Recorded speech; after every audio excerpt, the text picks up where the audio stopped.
Good morning বন্ধুরা, তোমরা সবাই কেমন আছো? আশা করি ভালোই আছো। আমিও খুব ভালো আছি। আর আমার এই ভিডিওটা যে যেখান থেকে দেখছো সবাইকে জানাই অনেক অনেক অভিনন্দন ও শুভেচ্ছা। জানো তো বন্ধুরা, আজকে মুড়ি খাওয়ার মতো কিছুই নেই বাড়িতে। আর রোজ রোজ বলো আলু দিয়েও তো ভালো লাগে না খেতে। তো বাড়িতে দুটি বাদাম ছিল, তো ভাবলাম যে এই বাদামগুলো ছাড়িয়ে একটু ভেজে নেবো, তারপরে মুড়ি খাবো। তো আমি সকালবেলায়, সকাল এখন বলবো না, এখন 9টা 9:30 এরকম বাজবে। তো আনাজ টানাজ কিছুই কাটা হয়নি, এখনও বাজার আসেনি। তো ভাবলাম যে কেন বসে থাকবো, তাহলে আমি বাদামগুলো ছাড়িয়ে ফেলি। বাদামগুলো আমাকে একজন দিয়েছিল, অনেকগুলোই বাদাম। তো বসে বসে বাদামগুলো ছাড়িয়ে নিচ্ছিলাম, আর আমার বড় যা পাশে ছিল তার সাথে বসে গল্প করছিলাম। সব সময় দেখবে তাড়াহুড়ো করে দেখবে কাজ করতে তো ভালো লাগে না, মাঝে মধ্যে দেখবে এইভাবে একটু বসে বসে যে কাজগুলো হয় সেইগুলো করতে কিন্তু খুব ভালো লাগে। আর বাদাম ভাজা দিয়ে মুড়ি খেতে কিন্তু আমার খুব ভালো লাগে, আমার বড় খুব পছন্দ করে। কিন্তু কি বলো তো, বাদাম ভাজা তো, আর এটা গরমকাল, পেটের একটু সমস্যা দেখাই দেয়। কিন্তু কি বলো না, মানুষের শরীর খারাপের জন্য কি আর বাদাম ভাজা খাবো না? সেটা কি আর হয়? আমি এখানে বালি ছিল না বন্ধুরা, তাই জন্য আমি কড়াতেই কাঠখোলায় ভেজে নিলাম। তো এই যে দেখো বাদাম ভাজাটা আমার পুরোপুরি হয়ে গেছে। আর এই যে খোলাগুলো হাতে করে ছাড়িয়ে তারপরে একটু ঝেড়ে নেবো, তাহলেই আমার বাদাম ভাজা হয়ে গেল। চলে যা, তাহলে একটা চপ নিয়ে আয়, মুড়ি খেয়ে নিবি। কি কি খাবি? তা কি খাবি? খেতে ভালো লাগে না, গড় করি বাবা। জামা পরে চলে যা।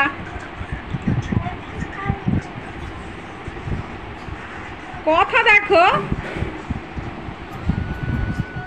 ছেলে তো বাদাম ভাজা দিয়ে মুড়ি খাবে না, কি আর করার আছে, ওকে একটা চপ কিনতে দিয়ে দিলাম যে তুই চপ নিয়ে আয়, মুড়ি তারপরে খেয়ে নিবি।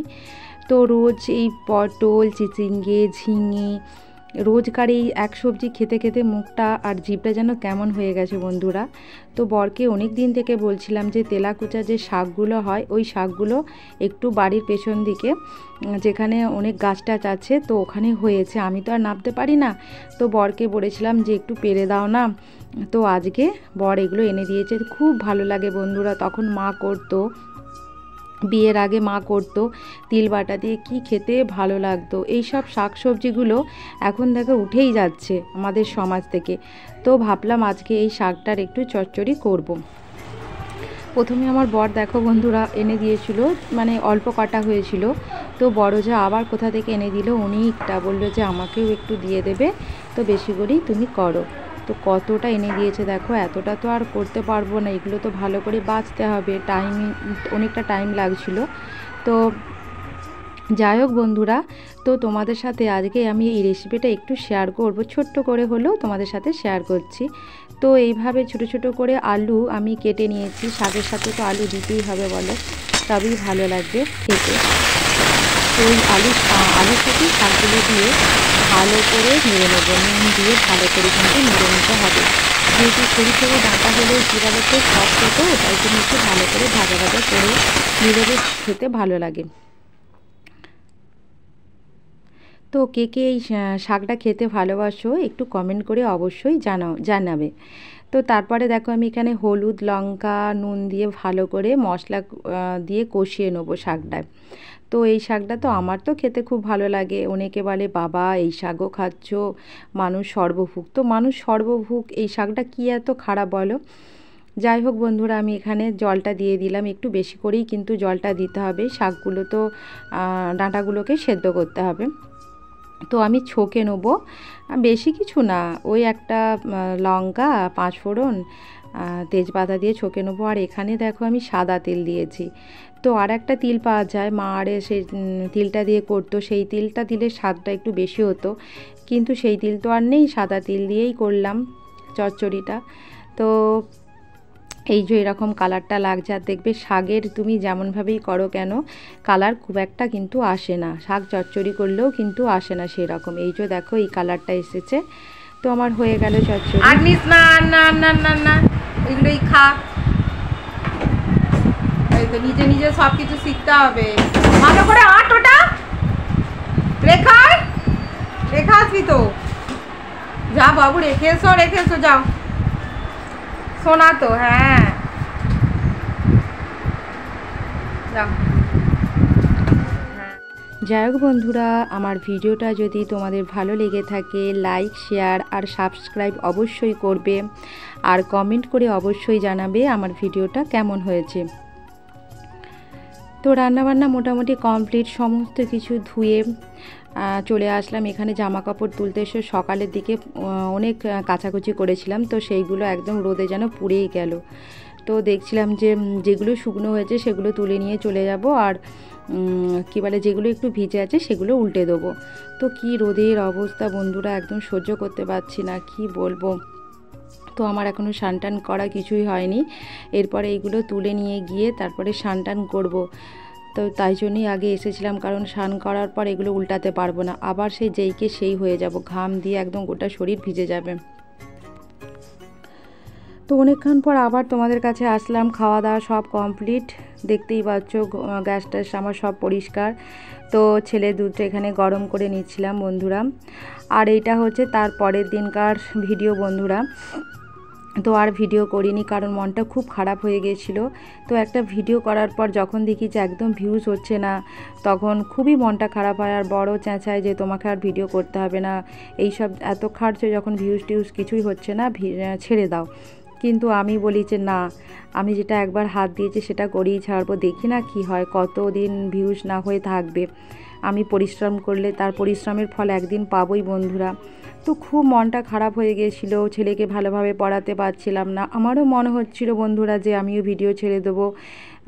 দেখো সংসারের কাজও যেমন মানে করতে অসুবিধা হচ্ছে, ওটার কথা ভেবে আবার দেখো ছেলেকেও ভালো করে পড়াতে পারছি না, সেই জন্যই ভাবছিলাম যে ছেড়ে দেবো। আবার ভাবছি যে একটা কাজ যখন আমি মানে কাজ করতে লেগেছি, তো সেই কাজটা দেখি না শেষ কোথায় থাকে। যাই হোক বন্ধুরা, সেটা তোমাদের উপরই নির্ভর করবে, তোমরা দেখবে, তোমরা দেখলেই তো তবে আমার ভিউজ বাড়বে।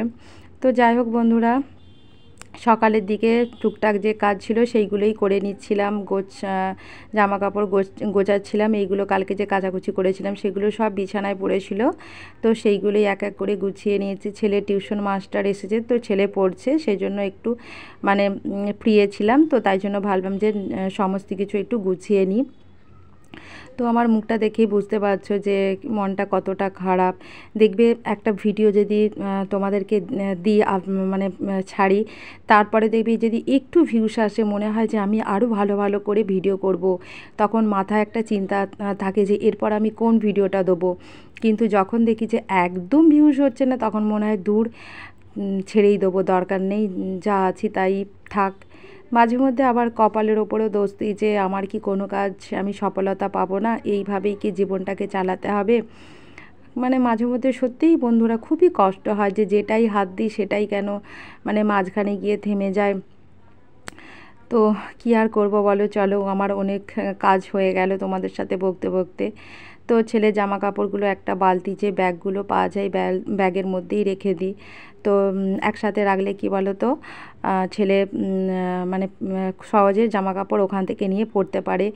এই যে দেখো না, এখানে আমার বরের যে জামা কাপড় আছে কি অবস্থা হয়ে রয়েছে, দেখতেও খারাপ লাগে বন্ধুরা, বাড়িতে লোক এলে তো কত গোছাবো বলো। আজকে যদি গোছাই আবার 2-3 দিন পর যেইকে সেই হয়ে যায়, কত গোছাবো বলো। আমিও তো মানুষ, সারাদিন সংসারের কাজ করব, আবার জামা কাপড় গোছাবো, ছেলেকে দেখব। তো ভাবলাম যে ফ্রি যখন একটু আছি সকালের দিকটায়, তো এগুলো গুছিয়ে নিই। যেগুলো মানে পরি না একদম কাপড়, সেগুলো ওপরে একটা শ্বশুরের ঘরে আলনা আছে, তো সেখানে সব কিছু রেখে দিয়ে চলে আসব। আর এগুলো যেখানে মানে রোজ যেগুলো জামা কাপড়গুলো পরি, তো সেইগুলোই আমি ওখানে সুন্দর করে বন্ধুরা গুছিয়ে রাখবো। তো এই যে মানে যেগুলো আমি করি প্রতিদিন, তো সেইগুলোই আমি তোমাদের সাথে একটু শেয়ার করার চেষ্টা করি। তো বন্ধুরা আর একটা কথা, আমার কোনো মানে স্ট্যান্ড নেই, তো ফোনটা এখানে সেখানে ঠেল দিয়ে এভাবেই করে ভিডিও করি। আর একটা বড় কথা কি বলো তো, আমার তো জয়েন্ট ফ্যামিলি, সবাই থাকে, তো যে একটা স্ট্যান্ড কিনে ভিডিও করব, তো তারা আবার হাসাহাসি করবে। তাই জন্য ভাবলাম যে একটু যদি আমার ইউটিউব চ্যানেলটা যদি একটু মানে গ্রো করে, তো ভিউজ বাড়ে, তখন আমি বলতে পারবো যে না আমি কিছু একটা করতে পারছি, তাই জন্য আমি স্ট্যান্ডটা কিনেছি। কিন্তু এখন যদি আমি করতে যাই, বলবে বাবা কি একবারে করছে, তার আবার বড় বড় মানে স্ট্যান্ড কিনে নিয়ে এসে ভিডিও করছে। যাই হোক বন্ধুরা, চলো টাটা বাই।